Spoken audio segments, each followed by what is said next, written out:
متحدين نقف، متفرقين نسقط.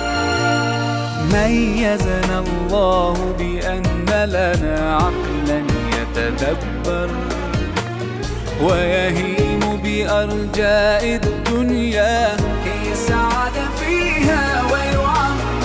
أولست ترى الإنسان بها دوما يتغير؟ ما أروع عقلا يستهدي، يسأل يتأمل يتفكر.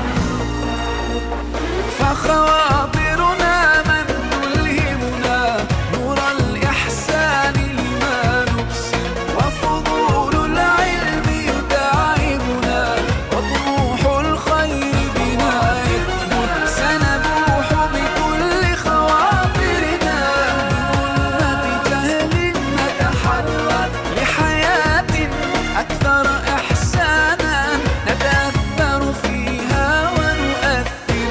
ميزنا الله بأن لنا عقلا يتدبر يتفكر. فخواطرنا تلهمنا ولإحسان ترشدنا. ميزنا الله بأن لنا عقلا يتفكر. فلنتفكر.